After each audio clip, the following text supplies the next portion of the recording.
So, welcome everyone to a new episode of Data Architecture Elevator Express podcast. Today, we are going to discuss FinOps, which is a practice to manage cloud financial effectively. So, today with us, we have our dear expert, Ugo Ciraci. Hi everyone. And so, let's break the ice immediately. And well, I will ask you, what is FinOps? How would you define FinOps if you had to separate facts from the fluff, and why it's important FinOps beyond the hype we see lately? Antonio, FinOps is a very nice discipline around financial operations. That is how you manage your investment on cloud spending. And it's a very nice question because it's different to separate fluff from facts when you talk high level of such a discipline. Because you tend to talk too abstract about principle, or you may fall in the wrong attitude to talk about technologies. But what actually is the best focus for such a case is talking about what's in the middle between the theory and the methodology. So, which is the human factor impact, which is the difficult to organize. Architect design such a discipline around the real scenarios. This is very important, and this is what makes fluff facts. So can you make me understand this as if I was five? So where this complexity comes from separating fluff and facts? Can you give us an example? Yeah, you can take, for example, the nice practice of showing back cost to data teams. Sorry if I just cut my discussion around the data space, but FinOps is so huge that we can just talk about data. We can fill in how many workshops as you want. But specifically, if you want to just enable data teams to get information about their cost spending, for instance, you want to introduce this practice into a large enterprise. This implies a lot of challenges that can go from organizing the company in order to democratize cost management information that usually are not allowed, for instance, for consulting people. That just to make you an example, and also actually architect or design your entire infrastructure to get all the information, application monitoring, logging about cost spending. So even if you want to just address those two kind of challenges, then you move really far from fluff and you go into practices. And it's not just a matter of technologies, it's just a matter of design principles, platform engineering, and organizational also attitude of a large enterprise. Thank you. Yeah, now probably I got closer to what you meant. So, among all the different FinOps principles that we know exist, what you see, which is the one or the top one, let's say, that you see as a real value to cloud management? I will not sacrifice any principle. I would say all of them are valuable. If you talk, for instance, about visibility or collaboration or continuous improvement or maximizing the value stream around cloud spending, none of them is actually worth to sacrifice in our landscape. But actually, I would say that the most difficult point is not to start from just a principle that you may feel the most important, but it's to define the right perimeter to onboard all of them in a way that is incremental for the company. Okay, so you suggest that you implement them and introduce them incrementally, like you don't sacrifice anything, start with all of them, just a little bit at a time. So can you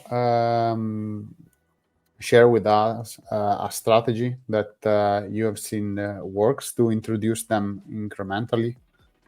Well, this is really dependent from the scenario. You may have more companies that are more mature, for instance, in terms of DevOps practices, and they are eager to enable more application monitoring, for instance, that in turn can enable cost monitoring for data teams. In that case, you invest more in that side to accelerate showback practices, for instance, and you may find some organization that may be more mature in terms of democratization or decentralization. For instance, in that case, you can leverage the organizational power to move on the technical part of the company. It really depends, but it's important to sense the maturity in most of the dimension that you want to actually address, and then you find which is the right perimeter for each of them in a way that is sustainable for the company. I would avoid really to just get rid of one of the dimension in favor of the rest, because you can fall in a local optimization. Like, for instance, you want to implement a super strong cloud governance practice, and you forget about giving back to data teams what they need to monitor, improve their own cases. So this is unbalanced. So the point is really to sense which is the right perimeter, and this must be tailor-made to the company. Okay, so let's keep to talk about let's say organization, and I would ask you who should be involved in a FinOps inception or let's say implementation inside a company. That's also a nice question. As I told you, I just want to talk about the data space. If you see the personas the FinOps actually recommend, subscribe for a right application of the practice, you may find product engineering, leadership, FinOps practitioners, finance, procurement, and so on. In the data space, it's important to understand which are the links between the personas of the data space and the FinOps personas. One of the roles that I would actually include in the landscape when talking about FinOps is, of course, whoever is in charge of a data platform architecture, for instance, or data governance, because they together can actually complement, they can supply the right information to for a strict standardization of cloud governance resources, for instance, and provide the right level of information that you want to provide to final users in terms of also sensitivity of the information that we want to share, because finally costs our data also. So you can look at the personas to involve in a FinOps initiative in the data space as something that takes two perspectives: the one to implement the practice, and the one to govern data about cost management for the practice.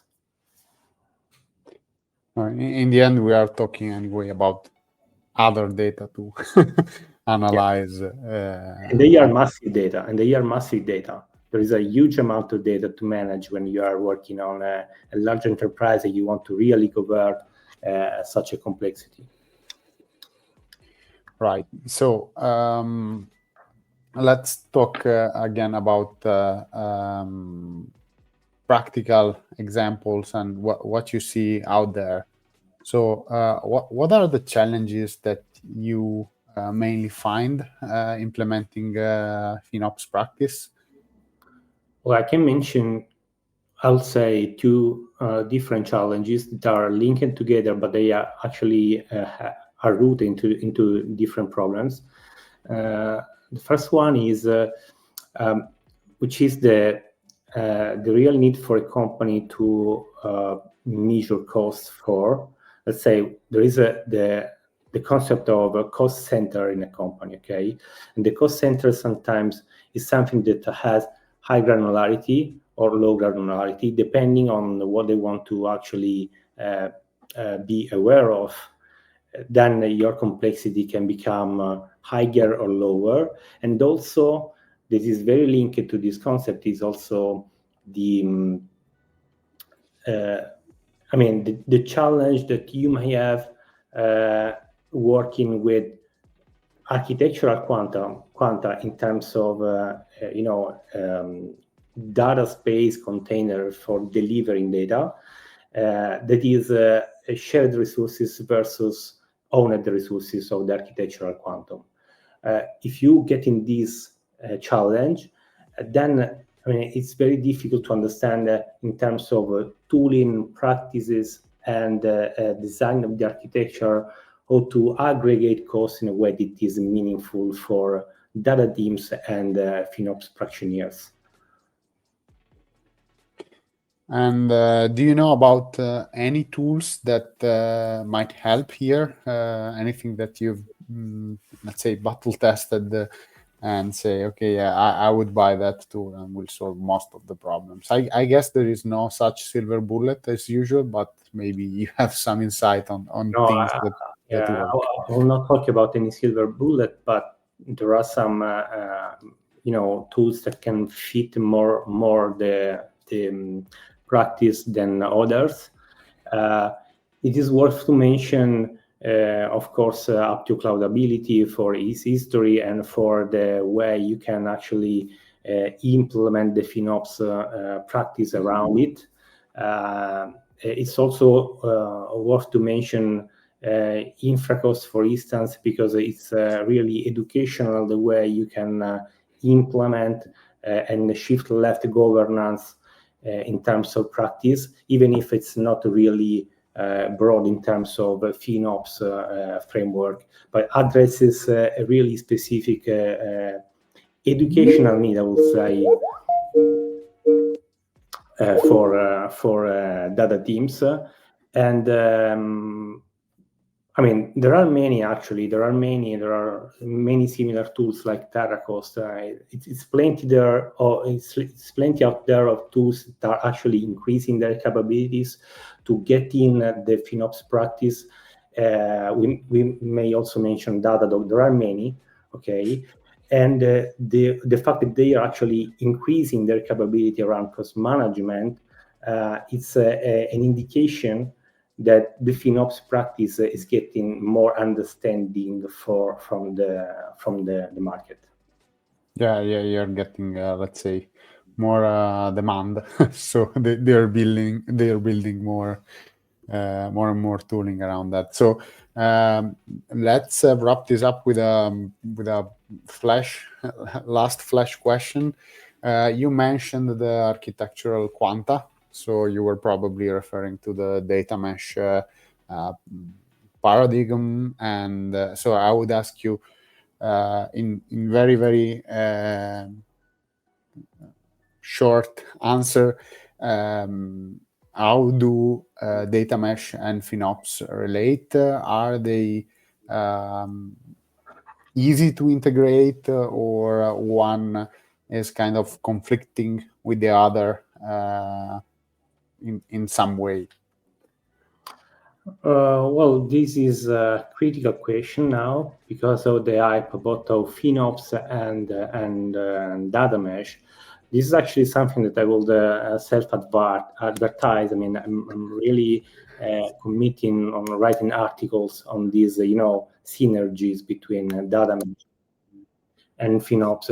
I would say that they don't conflict with each other. Actually, they collaborate with each other in order to make more clear, which is the accountability around cost spending, and also to identify opportunities to spend in a better way. Just remember that FinOps is not just cloud cost consumption, it's a financial discipline. So it's also how you invest very well your money in a way that is an opportunity for you to get more from the company. Of course, you are building a cloud infrastructure, and this is what it is. But data mesh and FinOps, they both want to focus on a very good centralized governance and decentralized management. This is the key to read both of them and get the best from both of them. And there are many synergies in the way you can implement, for instance, a data product in order to address data ownership and also ownership of cost to deploy or implement a data product.